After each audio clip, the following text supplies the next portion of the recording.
নির্বাচনের পর থেকে দেশের বিভিন্ন জেলায় দলীয় কার্যালয়ে প্রবেশ বা তালা খুলে ভেতরে ঢোকার চেষ্টা করছেন বাংলাদেশ আওয়ামী লীগের নেতাকর্মীরা। এতে তৈরি হচ্ছে নানা প্রশ্ন। এটি কি দলীয় নির্দেশনা নাকি স্থানীয় সমঝোতার ফল? ২০২৪ সালের ৫ আগস্টের পর অন্তর্বর্তীকালীন সরকার আওয়ামী লীগের রাজনৈতিক কার্যক্রম নিষিদ্ধ করেন। সেই সময় সরকারের নেতৃত্ব ছিলেন ডক্টর মোহাম্মদ ইউনূস। ফলে দলটি এবারের নির্বাচনে অংশ নিতে পারেনি।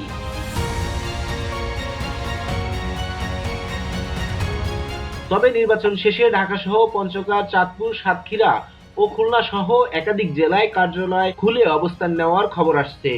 কোথাও কোথাও আবার পাল্টাপাল্টি হামলা ও ভাঙচুরের ঘটনাও ঘটেছে। দলটির যুগ্ম সাধারণ সম্পাদক আফামা মাহউদ্দিন নাসিম দাবি করেছেন, কার্যালয়ে যাওয়া রাজনৈতিক অধিকার, এতে কোনো নিষেধাজ্ঞা নেই। অন্যদিকে স্থানীয় সূত্রে নির্বাচনের আগে কিছু এলাকায় বিএনপি ও জামাত নেতাদের সঙ্গে নীরব সমঝোতার আভাসও পেয়েছিলেন আওয়ামী লীগের স্থানীয় নেতারা। কলমা ইউনিয়ন আওয়ামী লীগ অফিস কার্যালয় উদ্বোধন মানে গ্র্যান্ড ওপেনিং বলা যায়, অনেকদিন ধরে বন্ধ ছিল, আমরা ওপেনিং করলাম। ওপেনিং উপলক্ষে সে নিজে ইফতারি বিতরণ করছে, আপনারা দেখতে পাচ্ছেন। বিশ্লেষকদের মতে নির্বাচিত সরকার আসার পর রাজনৈতিক স্থিতিশীলতার অংশ হিসেবেই আওয়ামী লীগের ফের মাঠে আসার প্রক্রিয়া শুরু হতে পারে।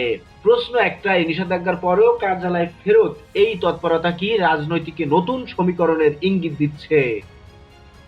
দর্শক, ভিডিওটি ভালো লাগলে লাইক, কমেন্ট, শেয়ার করে সঙ্গে থাকবেন।